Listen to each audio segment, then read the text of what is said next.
بيبدأ الفيلم في سنة 1986 في منطقة اسمها خاندوا في الهند مع طفل صغير عنده 5 سنين واسمه سارو. وبيجي أخوه الكبير جدو ينادي عليه وبيركبوا قطر الشحن وبيسرقوا منه فحم وبيروحوا للسوق يبيعوا الفحم مقابل كيسين حليب. وبيشوف سارو حلوى اسمها جليبي وبيقول لأخوه إنه عايز منها، فجدو بيقول له في يوم من الأيام هجيب لك منها. وبيروحوا لبيتهم وبيقول سارو لأمه اشترينا حليب، وبتسألهم ازاي اشتروه لكن مش بيردوا عليها. وبتروح شغلها وتسيب معاهم أختهم الصغيرة شكيلة. وبالليل بيروح جدو لشغله، فسارو بيقول له هاجي معاك، لكن جدو بيقول له ان الشغل ده مش للاطفال وان هو لسه صغير وما يقدرش يشيل حاجات تقيله. فبيقول له انا اقدر اشيل اي حاجه، وبيشيل قدامه كرسي وعجله عشان يثبت له انه قوي ومش صغير. فجدو بيوافق وبيركبوا القطر وبينام سارو من التعب. ولما بيوصلوا للمحطه بيشيلوا جدو وبيحطوا على كرسي على رصيف المحطه وبيحاول يصحيه لكن مش بيرضى يصحى. فبيقول له خليك هنا هروح اسال عن تفاصيل الشغل وارجع. وبيكمل سارو نومه، ولما بيصحى بيلاقي المحطة كلها فاضية ومفيش حد غيره. وبيفضل يدور على أخوه جدو وينادي عليه، وبيدور عليه جوه القطر لحد ما بينام على نفسه. ولما بيصحى بيلاقي إن القطر مشي والأبواب مقفولة وبيحاول يفتحها. وبيفضل ينادي على أخوه ويقول ساعدوني لكن محدش سمعه. وبيفضل كذا يوم جوه القطر لحد ما بيوصل لمدينة اسمها كالكوتا، وهي بعيدة عن المكان اللي ساكن فيه ب 1600 كيلومتر. وبينزل سارو من القطر وبيكون الدنيا زحمة جدا.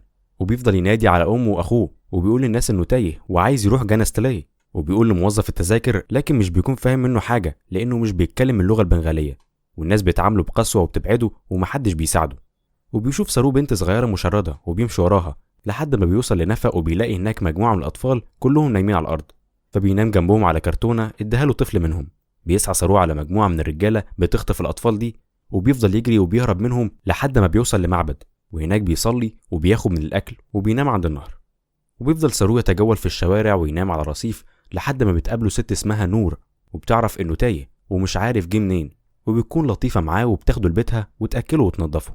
وبتقوله إنه في راجل طيب اسمه راما هيجي بكرة عشان يساعده ويدور على أمه. وبيجي راما وبيقعد جنبه وبيقوله إنه جه من مكان بعيد جدا عشان يشوفه، وإنه هياخده معاه لمكان جميل وبعدين يدوروا على أمه ويرجعوا البيت. وبيقول راما لنور برافو عليكي، هو ده اللي هم عايزينه. بيخاف سارو منهم وبيكون شاكك فيهم، فبيهرب من بيت نور وبيجري لحد ما بيوصل لبيت مهجور وينام فيه. وبيفتكر امه وبيقول لها انا اسف.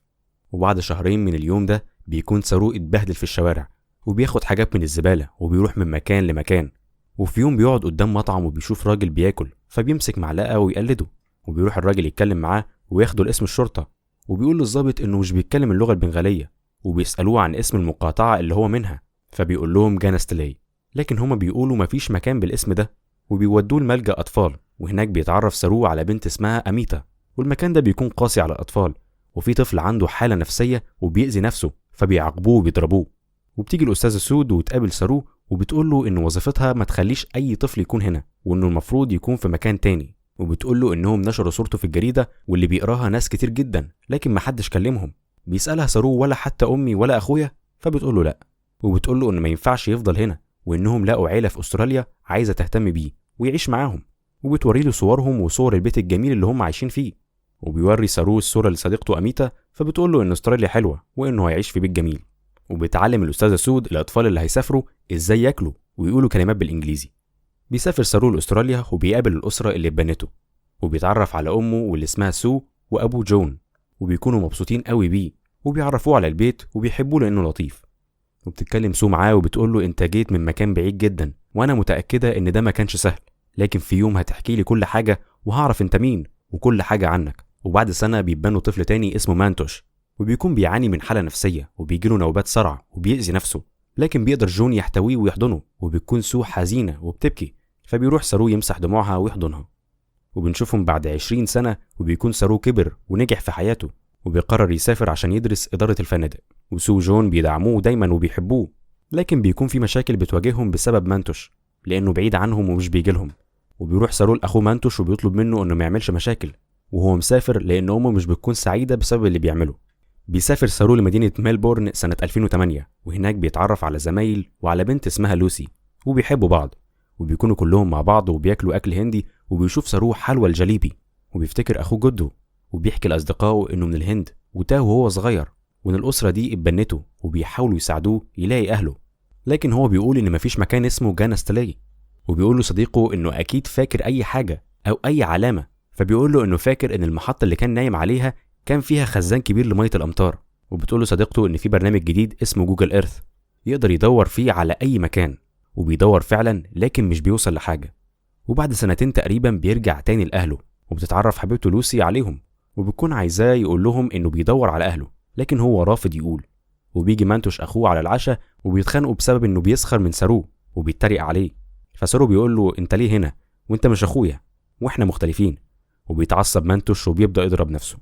بيكمل سارو بحث عن اهله وبيكون في حالة نفسية سيئة جدا، وبينفصل عن لوسي، ودايما بيفتكر اهله وبيشوفهم كأنهم قدامه في كل مكان، وبيفتكر شكل الطريق اللي كان بيمشي فيه وذكرياته ولعبه مع اخوه.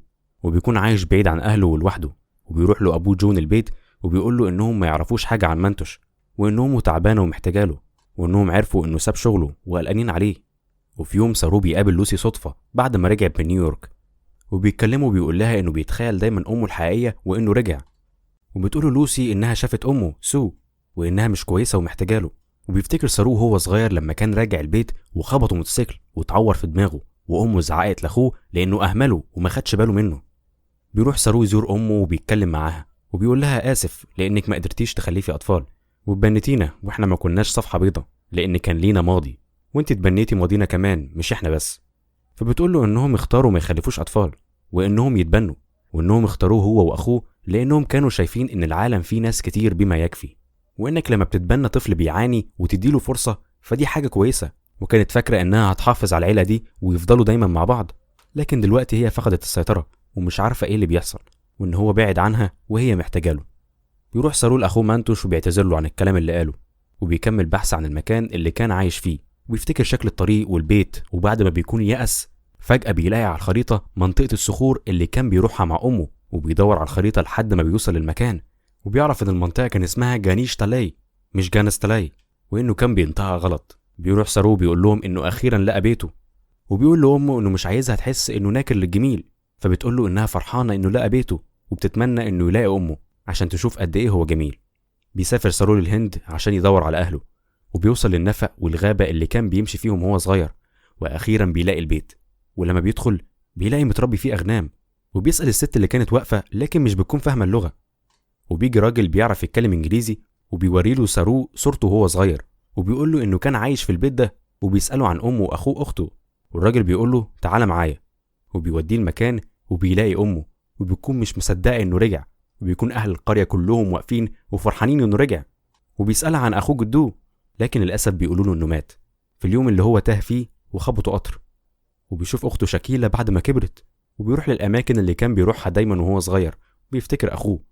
وبيبعت رسالة لأمه سو وبيقول لها إنه لقى أهله، وإن أمه بتشكرها على تربيتها لسارو، وبتكون أم سارو ما فقدتش الأمل في إنه يرجع، وعشان كده بتفضل في نفس المكان. وبيكتشف سارو إنه طول السنين دي كلها كان بينطق اسمه غلط، وإن اسمه شيرو يعني الأسد. وبكده يكون خلصنا ملخص فيلم النهارده. لو عجبكم ما تنسوش تعملوا لايك وسبسكرايب للقناه وكومنت، قولوا لنا عايزين تشوفوا ايه الحلقه الجايه. سلام عليكم.